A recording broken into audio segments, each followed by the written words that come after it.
میری جس درجے دشمنی رکھی گئی ہے، جس طرح میرے سر کا جو ہے مطالبہ ہوتا تھا، دو ہی آدمی تھے پاکستان میں کہ جن کے سر مانگے گئے، ایک کراچی کے وہ شاہ ولی الدین صاحب اور ایک نے، تو اس حوالے سے وہ اپنی جگہ پر اختلاف ہے، لیکن اس حقیقت کا اعتراف کیے بغیر نہیں رہا جا سکتا پورے عالم اسلام میں یہ واحد مسلمان ملک ہے جس نے بہرحال اپنی شریعت اپنے عقائد کے مطابق ایک مذہبی انقلاب برپا کیا ہے، اور پورے عالم اسلام میں مذہبی سطح پر حکومت کی سطح پر فنڈامنٹلسٹ صرف ایک ملک ہے، یا دوسرا جو ہے تھوڑا سا وہ ہے سوڈان، لیکن اس کی اہمیت اس لیے تھی کہ وہ کسی عوامی انقلاب سے نہیں بنا بلکہ وہ تو فوجی انقلاب سے شکل بنی ہے جو بھی بنی۔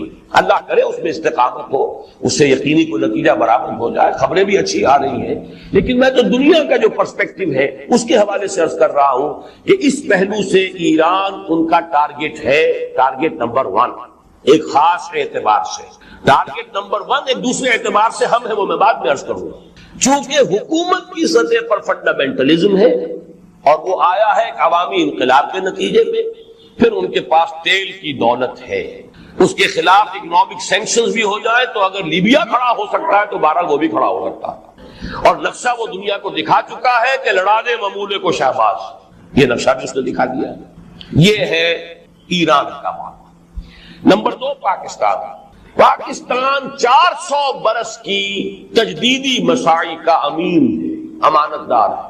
پورے ہندوستان میں مجدد الفسانی رحمت اللہ علیہ، شاہ ولی اللہ دہلوی رحمت اللہ علیہ، سید احمد بریلوی رحمت اللہ علیہ، ان کا جہاد، پھر اس 20ویں صدی عیسوی میں یا 14ویں صدی ہجری میں علامہ اقبال جیسا مفکر، مولانا مودودی جیسا مصنف، مولانا الیاس جیسا مبلغ، شیخ الہند جیسا مجاہد حریت، پورے عالم اسلام میں ان کا پیرلل کوئی نہیں ہے۔ یہ 400 سال کی تاریخ ہے، اس کی امانت اور اس کے نتیجے میں یہاں کے مڈل کلاس میں فنڈامنٹلزم کا ایک نیوکلیس ہے، اگرچہ حکومت کی سطح پر کوئی پیش رفت نہیں ہو سکی آج، بلکہ اب تو پسپائی ہو رہی ہے، اب پیچھے ہٹ رہے ہیں۔ وہ ہمارے ان سیاسی جو بھی زعماء ہیں، جو جماعتیں ہیں، ان کی غلطی اور الیکشن ہی کو واحد میدان بنا کر اس کے اندر اپنا سارا وقت و توانائی اور قوت ضائع کر دینا، یہ ہے در حقیقت جس کا کہ یہ صدا مل رہی ہے کہ اس اعتبار سے تو پسپائی کی طرف ہے معاملہ، کسی پیش رفت کی طرف نہیں ہے، لیکن باہر والے تو دیکھتے ہیں نا کہ اندر کیا کچھ مواد موجود ہے۔ اگر مڈل کلاس میں وہ فنڈامنٹلزم کا بارود موجود ہے تو کسی بھی وقت اس کے اندر جو ہے وہ کوئی دھماکہ ہو سکتا ہے۔ دوسری بات جو ان کے لیے ایک اعتبار سے ٹارگٹ نمبر 1 ہمیں بنا رہی ہے، وہ ہمارا ایٹمک نو ہاؤ ہے، پورے عالم اسلام میں اور کسی کے پاس نہیں۔ اسلامی بم اگر بنے گا تو یہی بنے گا۔ یہ ہے مختلف اسباب جس کے بنا پر ایران اور پاکستان کو آپ بریکٹ کر لیجئے، یہ اس نیو ورلڈ آرڈر یا آج کی میری گفتگو کے حوالے سے یہودی اور عیسائی گٹھ جوڑ کا جو ٹارگٹ نمبر 1 ہے، ایک اعتبار سے ایران ہے، ایک اعتبار سے پاکستان۔ مومن سب آپس میں۔ اگر آپ کو ہماری یہ ویڈیو پسند آئے تو ہمارے چینل کو لائک اور سبسکرائب کریں۔ بھائی فَأَصْلِحُوا بَيْنَ أَخَوَيْكُمْ، اس کا پہلا تقاضا یہ کہا گیا کہ اگر تمہارے 2 بھائیوں میں اختلاف ہو جائے کرے تو اصلاح کر دیا کرو، اصلاح کرا دیا کرو، صلح کرا دیا کرو۔ فَاتَّقُوا اللَّهَ، اللہ کا تقوی اختیار کرو۔ یعنی ان ڈفرنس کی روش صحیح نہیں ہے، بھائی میں کیا کروں، یہ جانے آپس میں اپنا معاملہ جانے۔ اب میں اگر ایک کی بات کروں گا تو دوسرا ناراض ہو جائے گا، دوسرے کو میں حق پر قرار دوں گا تو پہلا ناراض ہو جائے گا، تو میں تو اس میں نہیں آتا۔ نہیں، یہ بہت غلط ہے، بہت غلط، بہت غلط۔ اہل ایمان کا فرض ہے یہ مسلمان بھائیوں میں آپس میں اگر کوئی اختلاف ہو رہا ہے، کچھ تلش ہو گئی تو اسے رفع کرے، مصالحت کرائے، صلح کرائے۔ اس کے بعد پھر 6 احکام آئے، وہی لا والے۔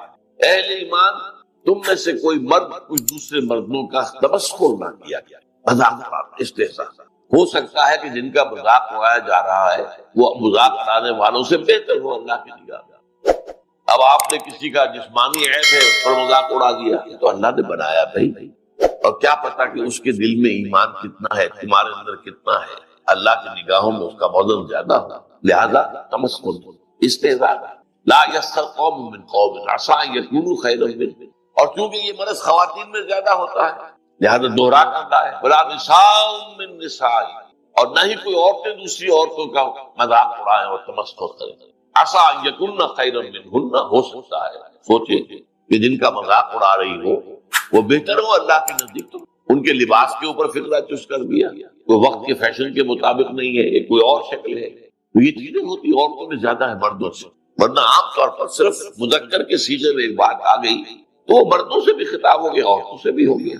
لیکن جہاں خاص معاملہ عورتوں کا ہو تو وہاں پر اس کو دوہرا کر لاتا. وَلَا تَلْمِزُوا أَنفُسَكُمْ، ایک دوسرے کو الزام نہ لگایا کرو، بہتان تراش کی نہ کیا کرو، عیب چینی نہ کیا کرو. وَلَا تَلْمِزُوا أَنفُسَكُمْ وَلَا تَنَابَزُوا بِالْأَلْقَابِ، ایک دوسرے کے چڑانے والے نام نہ رکھ لیا کرو. اب یہ جو ہے یہ بھی بہت بری بات ہے.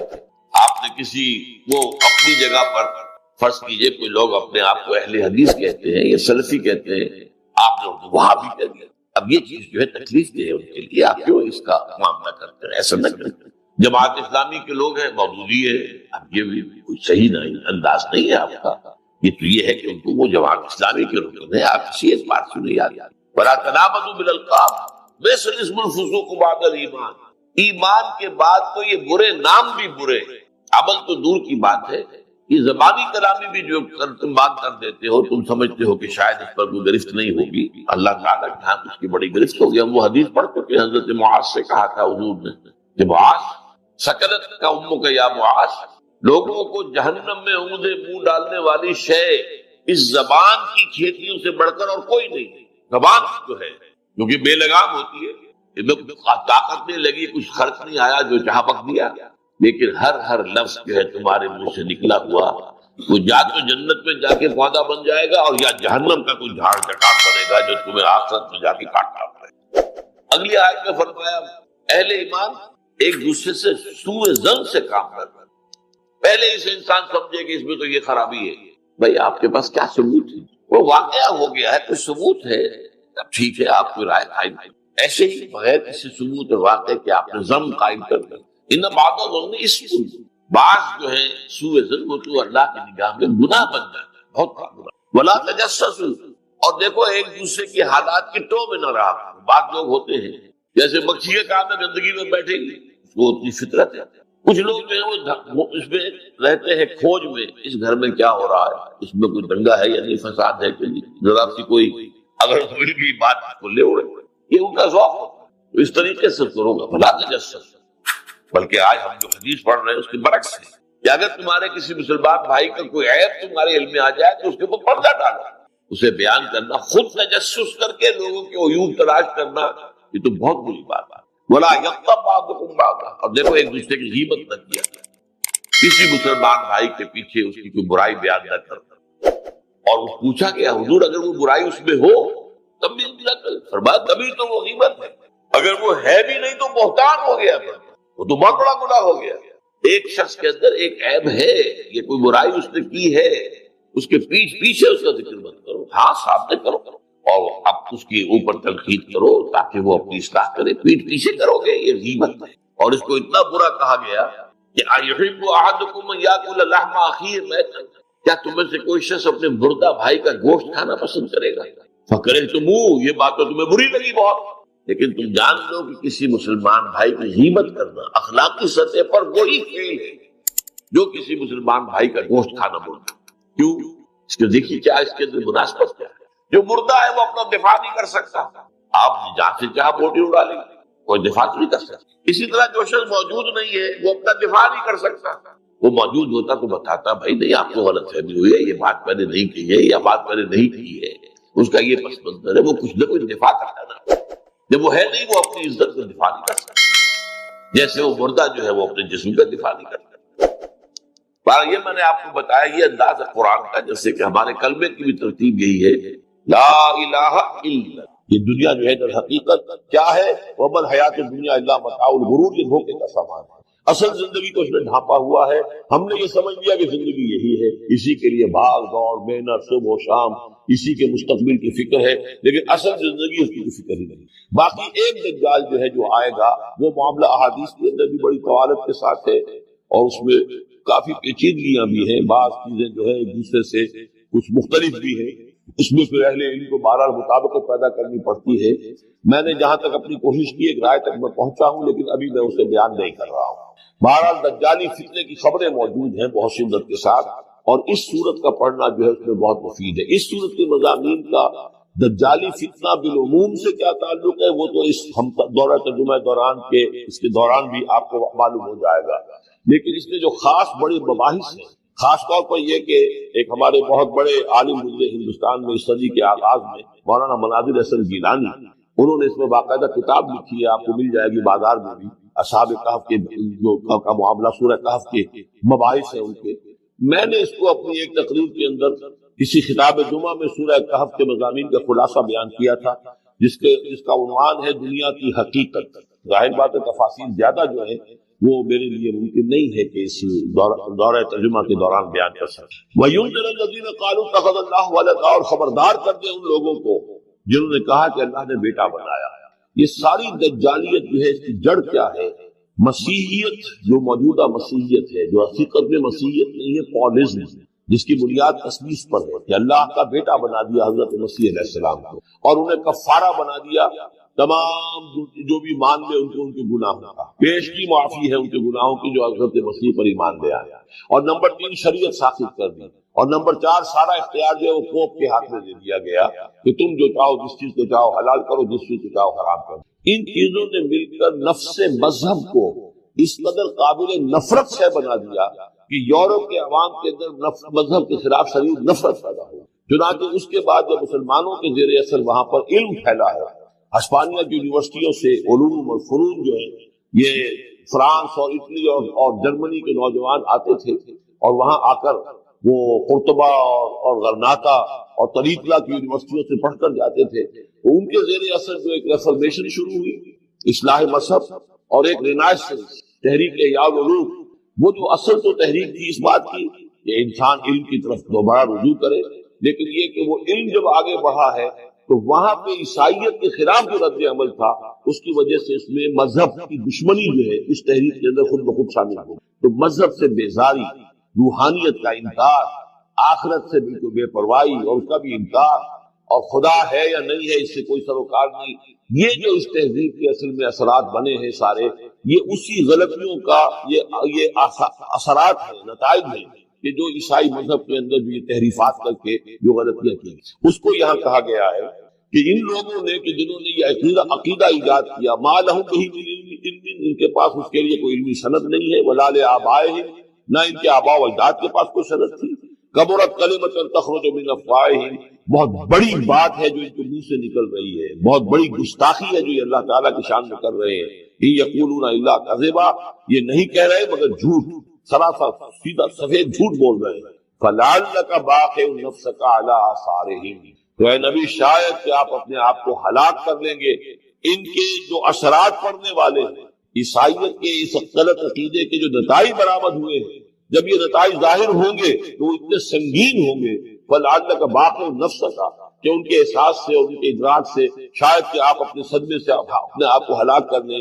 ان لم یؤمنوا بهذا الحدیث اسفا، اگر یہ لوگ اس حدیث پر، اس قرآن پر، یہ بات جو بتائی جا رہی اس پر ایمان نہ لائے، اس پر ایمان نہ لائے، اپنے غلط عقیدے پر قائم رہے، اس غلط مذہب کو انہوں نے برقرار رکھا، تو اس کا جو رد عمل ہوگا نوع انسانی پر، اور اس سے تاریخ انسانی اور انسانی ثقافت جس غلط رخ پر پڑے گی، جو دجالیت کا فتنہ اسے جنم لے گا، ان تمام چیزوں کے اثرات سے شاید آپ کو اتنا صدمہ ہو کہ فلعلک باخع نفسک علی آثارہم ان لم یؤمنوا بهذا الحدیث اسفا انا جعلنا ما علی الارض زینۃ لہا، ہم نے زمین کے اوپر جو کچھ ہے اسے اس کا گہنا بنا دیا ہے، بناؤ سنگار بنا دیا ہے، زینت بنا دیا ہے۔ یہ آپ نوٹ کر دیجئے، لفظ زینت اور زمین میں اس کی زیبائش اور آرائش، یہ اس سورہ مبارکہ کا عمود، یعنی اس کو اتنا کھبا دیا ہے نگاہوں میں اللہ نے کہ آخرت سے خود بخود انسان غافل ہو جائے۔ یہ پردہ پڑ گیا ہے، چمک دمک ہے، یہ کاریں ہیں، یہ بلڈنگیں ہیں، یہ کوٹھیاں ہیں، یہ عالیشان عمارتیں ہیں،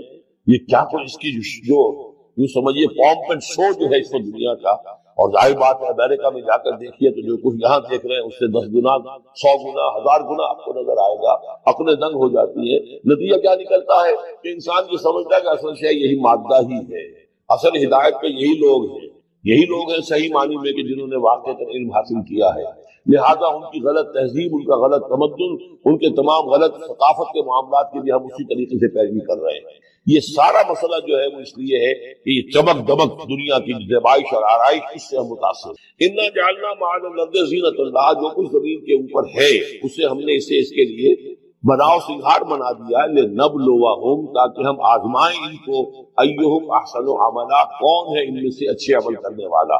یعنی اب یوں دیکھیے وہ شعر جو ایک ہے، اگرچہ ذرا تھوڑا سا شان باری تعالیٰ کے اعتبار سے تو شاید اتنا مناسب نہ ہو، لیکن یہ کہ مفہوم کو ادا کرتا ہے کہ رخ روشن کے آگے شمع رکھ کر وہ یہ کہتے ہیں ادھر آتا ہے دیکھے یا ادھر پروانہ جاتا ہے۔ ایک طرف ذات باری تعالیٰ ہے اور ایک طرف یہ دنیا ہے، اس کی چمک دمک۔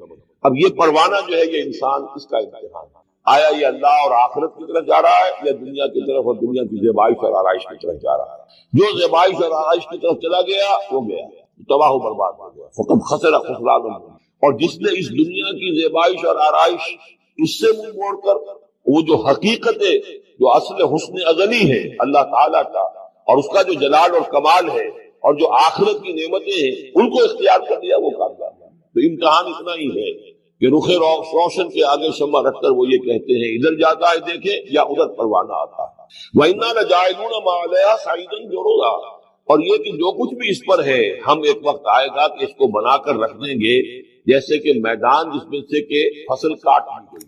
جب قیامت ہوگی کیا ہوگا یہاں پر؟ کسی زمین کو نہ یہاں پہ کوئی وہ پہاڑ رہ جائیں گے، کوٹ کوٹ کر چپٹی کر دی جائے گی، نہ یہ اب یہ آپ کے پاس جو ہے وہ اسکائی اسکریپرز رہ جائیں گے، نہ یہ اعلیٰ شان عمارتیں ہوں گی، کچھ نہیں ہوگا۔ یہ سب برابر ہوگا جیسے کہ کسی کھیت کو فصل کاٹ دی جاتی ہے تو اب وہ پڑا ہوتا ہے ویران۔ وَإِنَّا لَجَاعِلُونَ مَا عَلَيْهَا صَعِيدًا جُرُزًا، ہم اسے کر کے چھوڑیں گے ایسا کھیت کہ جہاں پر چورا پڑا ہوا ہو، صرف بچا کھچا جو ہے وہ اس کا توڑی کا اور کچھ نہ۔ ہم حسبت ان اصحاب الکہف والرقیم کانوا من آیاتنا عجبا، اب یہاں سے اصحاب کہف کی بات شروع ہو رہی ہے، کیونکہ پوچھوایا تھا یہودیوں نے اصحاب کہف کون تھے۔ کیا تم سمجھتے ہو کہ اصحاب الکہف والرقیم، رقیم جو ہے ان کی تختی تھی ایک جس کے اوپر ان کے حالات لکھ کر، جو ان کے ایک جو کہف تھی، ان کی غار جو تھی اس کے اوپر لگا دی گئی تھی، تو انہیں اصحاب الکہف بھی کہتے ہیں، اصحاب الرقیم بھی کہتے ہیں، یہ دونوں انہیں ایک ہی گروہ کے نام ہیں۔ کیا وہ تمہارے خیال میں ہماری بڑی عجیب آیات میں سے تھا؟ یعنی واقعی بات تو غیر معمولی تھی، لیکن حقیقت میں ہمارے ہاں تو ہماری تخلیق میں، ہماری صنائی میں اس سے ہزاروں گنا زیادہ عجیب باتیں ہوتی ہیں۔ ہمارے لیے تو کچھ ہے ہی نہیں کسی بھی درجے میں، تم سمجھتے ہو شاید وہ بہت بڑی بات ہے۔ یہ اصحاب کہف کا جو قصہ ہے، اب میں سمجھتا ہوں کہ پورے وثوق کے ساتھ ہم کہہ سکتے ہیں کہ یہ قصہ کیا تھا۔ دیکھیے جب حضرت مسیح علیہ السلام آئے ہیں تو یہ پورا علاقہ جو ہے فلسطین کا اور یہاں پہ جو آپ نے تبلیغ کی ہے، تو یہ اس وقت رومن امپائر کا ایک حصہ تھا۔ اگرچہ مقامی طور پر ایک لوکل بادشاہ جو تھا یہودی وہاں پر حکومت کر رہا تھا، لیکن وہ پپٹ تھا، اصل میں تو حکومت جو تھی رومیوں کی، رومی تھے بت پرست۔ اور اس کے بعد چونکہ انہوں نے بغاوت کی، حضرت مسیح تو اٹھا لیے گئے سن 30 میں، سن 30 عیسوی کے آس پاس یا 33 عیسوی کے آس پاس، لیکن اس کے بعد جو ہے یہودیوں نے بغاوت کی رومیوں کے خلاف، جس کے نتیجے میں سن 70 عیسوی میں ٹائٹس رومی نے تو ان کی حکومت بھی ختم کی اور بیت المقدس کو برباد کیا، یروشلم کو تباہ کیا، 1,33,000 یہودیوں کو قتل کیا اور ان کو بھیج دیا، نکال دیا وہاں سے باہر۔ اس وقت کا معاملہ یہ ہے کہ اب کوئی اکے دکے جو بھی رہ جاتے تھے یہاں پر، کوئی یہودی یا عیسائی، یہودیوں کو تو نکال دیا، عیسائی رہ گئے، لیکن عیسائیوں پر بھی بہت ظلم ہوتا تھا۔ یہ موحد تھے، حضرت عیسیٰ کے ماننے والے، وہ بت پرست تھے۔ تو اس زمانے میں کہیں بادشاہ کوئی تھا، ڈیسیس یا دقیانوس جس کو کہتے ہیں، اس کے زمانے میں کچھ جو عیسائی تھے حضرت عیسیٰ پر ایمان رکھنے، آج کے عیسائیوں پر قیاس نہ کیجیے، جو نصارہ تھے حضرت عیسیٰ کو ماننے والے جو موحدین تھے، ان میں سے کچھ نوجوانوں کی پیشی ہوئی بادشاہ کے دربار میں۔ انہوں نے کہا کہ تم اپنے نئے دین سے اگر باز نہیں آؤ گے، اتنے دن کی مہلت تمہیں دی جا رہی ہے تو تمہیں پوری طرح دیا جائے گا، بس مہلت دی جا رہی ہے، جاؤ اور کر لو، سوچو۔ ان لوگوں نے آ کر سوچا کہ اب نہ تو ہمارے لیے یہ ممکن ہے کہ ہم مقابلہ کر سکیں، چلو کسی غار میں چھپ جاتے ہیں، دیکھیں اللہ تعالیٰ کیا کرتا ہے ہمارے لیے۔ وہ ایک غار میں جا کر چھپے، اور غار میں جا کر چھپے ہیں تو اللہ نے انہیں وہاں پر سلا دیا، موت داری نے سلا دیا۔ اس کو صحیح معلوم ہے کہ کتنے عرصے وہ وہاں رہے تھے، اس کا ذکر آگے آ جائے گا، 2 گروہ سے مراد کیا ہے۔ اور تیسری اہم ترین آیات کیا ہے؟ آیات قرآنیہ. ان تینوں میں گہرا ربط ہے. آیات آفاقی، آیات انفسی، آیات قرآنی. ان میں تدبر کے ذریعے، غور و فکر کے ذریعے انسان ایمان حاصل کرے. یہ ٹاپ کا ایمان، یہ انٹلیکچوئلز کا ایمان، یہ صدیقین کا ایمان. نمبر 2، ایک ایمان ہے عوام کے لیے، اس کے دو راستے. نمبر 1، صاحب یقین کی صحبت. جس کے اندر یہ ایمان پیدا ہو چکا ہو، آپ اس کے قریب رہیے. اگر بھٹی کے سامنے بیٹھیں گے حرارت پہنچے گی، اگر آپ برف کی سیل کے قریب ہوں گے ٹھنڈ پہنچے گی. صاحب امین، صاحب ایمان کی صحبت اختیار کریں گے، ایمان سرات کریں گے. یہ ہے عوام کی صحبت. کونوا مع الصادقین، ان کی صحبت اختیار. تیسرا ذریعہ ہے جو ہمارے لیے خاص طور پر جو مسلمان پیدا ہوئے. اب ایک بچہ ہے 7 سال کا، آپ نے نماز پڑھنے کی عادت ڈال دی، پڑھ رہا ہے، اگرچہ غیر شعوری عمر سے شروع کر دیا. اس روزہ رکھتا ہے، 9 برس کا ہو گیا، روزہ رکھنا شروع کیا. یہ اعمال جو ہے ان سے بھی ایک یقین پیدا ہوتا ہے. جیسے یقین سے عمل پیدا ہوتا ہے، ایسے ہی عمل سے بھی یقین پیدا ہوتا ہے. جب مداومت کرتے رہیں گے اس پر، تو اس سے بھی ایک یقین کی کیفیت انسان میں پیدا ہو. سورہ حجرات میں جو بحث آئی ہے اس کے آخر میں یہی ہے کہ اے نبی، یہ بدو جو دعوے دار ہے ایمان کے، یہ آپ پر احسان دھر رہے ہیں. یمنون علیک ان اسلموا قل لا تمنوا علی اسلامکم بل اللہ یمن علیکم ان ہداکم للایمان ان کنتم صادقین. یہ آپ پر احسان دھر رہے ہیں کہ ایمان لے آئے. نبی ان سے کہیے مجھ پر اپنے ایمان کا کوئی احسان نہ دھرو، اپنے اسلام کا، بلکہ اللہ تم پر احسان دھرتا ہے کہ اس نے تمہیں ایمان کے راستے پر ڈال دیا. جب اسلام پر آ گئے ہو تو عمل کرتے رہو گے. ان تطیعوا اللہ ورسولہ، اگر عمل کرتے رہو گے تو اس عمل کے ذریعے سے بھی تمہارے اندر ایمان پیدا ہو جائے گا. تو یہ 3 راستے ذہن میں رکھیے. جو عوام ہے، غور و فکر، سوچ بچار، اس کی صلاحیت نہیں یا مواقع نہیں، ان کے لیے یہ 2 راستے، یقین بذریعہ عمل اور یقین بذریعہ صحبت. یہاں سے اٹھا رہے ہیں لوگوں کو، بار بار یہی آ جاتے ہیں، لیکن ان کو دقت ہوتی ہے. یہاں پہ کوئی صاحب پہلے سے روک دیا کرے نا جو بعد میں گڑبڑ ہوتی. تو ایک ایمان ہے انٹلیکچوئلز کا، صدیقین کا، جن کو قرآن کہتا ہے اولو الالباب الذین یعقلون ان فی خلق السماوات والارض واختلاف اللیل والنہار لآیات لأولی الالباب. ہوش مندوں کے لیے، عقل مندوں کے لیے، غور و فکر کرنے والوں کے لیے، اصحاب دانش و بینش کے لیے ہماری کائنات میں ہماری نشانیاں ہیں. غور کرو اور ہمیں پہچانو، خود اپنے اندر جھانکو اور ہمیں پہچانو. اور ہماری آیات جو ہیں ہمارے کلام کی، اس کی آیات جو ہیں ان میں وہ ایمان رچا بسا ہوا ہے. ان پر غور کرو، غوطہ زنی کرو. قرآن میں ہو غوطہ زن ہے مرد مسلمان. یہ ہے ٹاپ کا ایمان، یہ ہے اصل وہ ایمان یہ جو مطلوب ہے. اب باقی حضرات جو ہے ان کے قریب رہیں گے، ایمان حاصل کر لیں گے، اور جو اعمال اللہ نے بتائے ہیں ان پر عمل کرتے رہیں گے، ایمان. اب دوسری بات کی طرف آئیے. نفاق سے کیسے بچا جائے، اس کے لیے بھی 3 عمل ہیں. پہلی چیز اور 2 چیزیں تو وہ ہیں کہ جو سورہ منافقون ہی کے دوسرے رکوع میں بیان ہوئی. پریونشن کیسے ہوگی، بچو گے کیسے؟ دوام ذکر، اللہ کو یاد رکھو. یا ایھا الذین آمنوا لا تلہکم اموالکم ولا اولادکم عن ذکر اللہ ومن یفعل ذلک فاولئک هم الخاسرون. دل کو غفلت میں مت آنے دو. دل غافل ہوگا شیطان کا ڈیرا بن جائے گا. وہ دوام ذکر میں، البتہ یہ ذہن میں رکھیے کہ دوام ذکر کا ذریعہ کیا ہے، اس میں مغالتے ہیں لوگوں کو. جو سب سے بڑا ذکر ہے اس کو بھولے ہوئے ہیں، اور جو تیسرے چوتھے نمبر کا ذکر ہے اس کو سمجھ بیٹھے ہیں کہ بس یہی ذکر ہے. سب سے بڑا ذکر، مجسم ذکر قرآن ہے. الذکر انا نحن نزلنا الذکر وانا له لحافظون. وہ الذکر کون سا ہے؟ قرآن. اسی کو فرمایا، میں نے وہ آیت سنائی تھی کہ لوگ تنزیہ کہتے تھے یا ایھا الذی نزل علیہ الذکر انک لمجنون. حضور سے مخاطب ہوا کہتے ہیں فلاں جس کے اوپر کے اس کے خیال کے مطابق ذکر نازل ہوا ہے، ہم تو تمہیں پاگل سمجھتے ہیں. وہاں بھی لفظ کیا ہے؟ الذکر. تو معلوم کیا ہوا؟ انا انزلنا الیک الذکر لتبین للناس ما نزل الیہم. یہ الذکر ہے. تو اس سے بڑا ذکر کوئی نہیں. تلاوت قرآن، تدبر قرآن، غور و فکر قرآن کا، قرآن کو یاد کرنا. اس پر میرا کتاب چاہے مسلمانوں پر قرآن مجید کے حقوق، اب تو یہاں شاید کوئی کتاب موجود نہیں رہی ہے، اور اگر آپ کو ضرورت ہوتی ہے پاکستان سے منگا لیتے ہر شے، پڑھیے انشاءاللہ آ جائے گی چیز. نمبر 2 ذکر کیا ہے؟ اقیم الصلاۃ لذکری نماز کو قائم کرو میری یاد آئی. یہ ذریعہ ذکر میں وہ تو ہے مجسم ذکر، اور یہ ذریعہ ذکر میں سب سے اہم ہے. یہ عملی ذکر بھی ہو رہا ہے، قولی بھی ہو رہا ہے. سورہ فاتحہ پڑھی آپ کو، قرآن شریف کچھ آیات پڑھی، پھر رکوع کیا. یہ رکوع جو ہے یہ آپ کا عملی ذکر ہے کہ آپ نے اپنے وجود سے اللہ کی عظمت کو تسلیم کیا.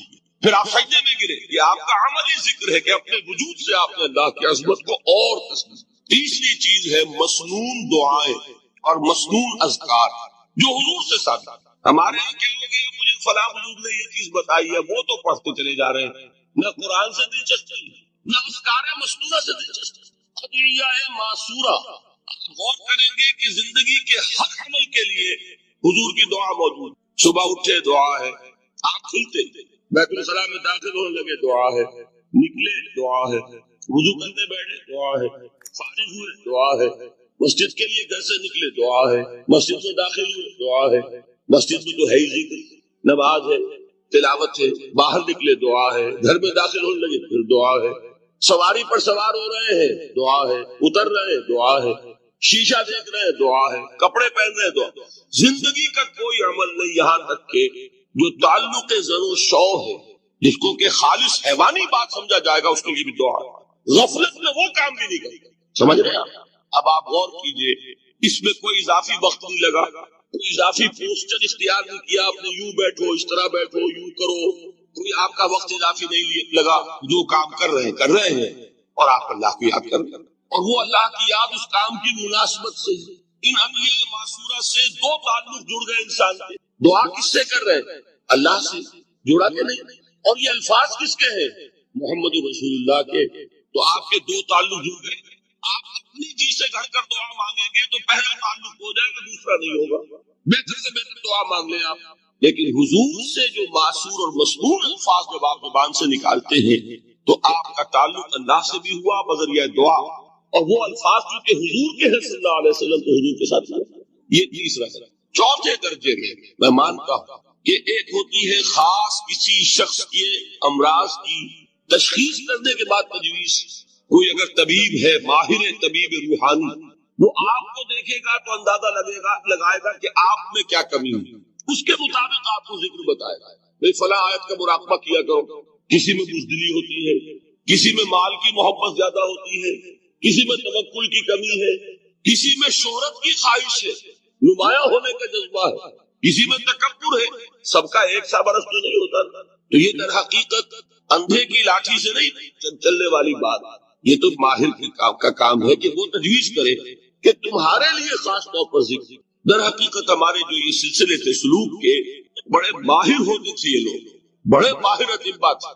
یہ جو علم نفسیات ہے اس کے ہمارے صوفیاء سے بڑھ کر کبھی کوئی عالم گزرا ہی نہیں دنیا میں. فرائڈ کیا ہے اور ایڈلر کیا ہے اور یونگ کیا ہے، بچے ہیں ہمارے صوفیاء کرام نے جس طرح انسان کی نفسیات اور وہ ان کی مناسبت سے تجویز کرتے تھے. لیکن اس کو رکھا جائے گا چوتھے میں. جیسے مولانا احمد علی صاحب فرمایا کرتے تھے بھائی اس آیت کا مراقبہ کیا کریں. مراقبہ کیا مانی؟ ان الفاظ کو بھی ہم نے خام خواہ کچھ خاص ایک شکل دے دی. مراقبہ کیا؟ توجہ کرنا، دھیان کرنا، خاص اس آیت کے اوپر، اس کے معانی پر اپنے ذہن کو جمانا.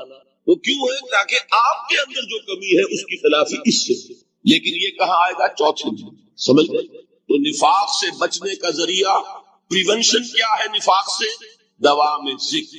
نہ تمہیں تمہاری اولاد، نہ تمہارے اموال، نہ تمہاری تجارت، نہ کاروبار اللہ کے ذکر سے غافل نہ کر سکے. پنجابی میں کہتے ہیں کہ ہاتھ کارول اور دل یاد. کام کر رہے ہیں آپ لیکن یہ کہ دل اللہ کے ساتھ لگا، زبان تر ہے اللہ کی یاد سے. جو قرآن یاد ہے، گاڑی میں آپ بیٹھے جا رہے ہیں، 2 گھنٹے آپ کو کار میں لگانے ہیں، قرآن شریف پڑھتے جائیے. اس سے بڑا ذکر یہ ہے پریونشن. ہو جائے تو کیا؟ اس کے لیے 2 چیزیں ضروری ہیں.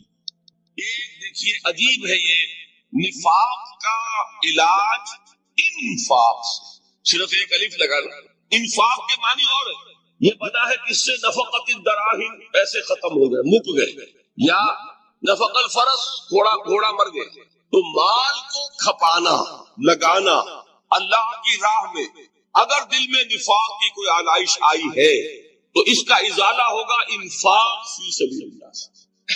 مال اللہ کی راہ میں کیجیے، صدقہ کیجیے، خیرات کیجیے، دیجیے، اللہ کے دین میں لگائیے، جتنا لگائیں گے نفاق دھل جائے، اس لیے کہ اصل سبب نفاق کا ہے ہی حب دنیا، دنیا کی محبت، لہذا اس کا ازالہ ہوگا جو سب سے محبوب شے ہے مال، انہ لحب الخیر لشدید، مال محبوب ترین ہے کہ نہیں؟ لہذا اس کو اللہ کی راہ میں لگائیں گے تو وہ نفاق دھل جائے۔ اور ایک اور چیز ہے جو بہت اہم ہے، بہت ہی شعوری طور پر اس کا اہتمام کیجیے، جس وقت دین کے کسی فرض کی انسان کو سمجھ آ جائے، اس کا شعور پیدا ہو جائے، پھر ڈیلے نہ ہو، ذرا سا ڈیلے جو ہے اس پر عمل کرنے میں، یہ در حقیقت نفاق کو جڑ پکڑنے کا موقع دینا ہے۔ امیڈیٹ ایکشن، ایک بات سمجھ میں آ گئی، فوراً عمل۔ اس میں شیطان کیا کرتا ہے، ذرا ٹھہر جاؤ، ابھی دیکھو یہ فرض ہے، یہ ذمہ داریاں ہیں، یہ کرنا ہے، وہ پھر لگا دینا اپنے آپ کو۔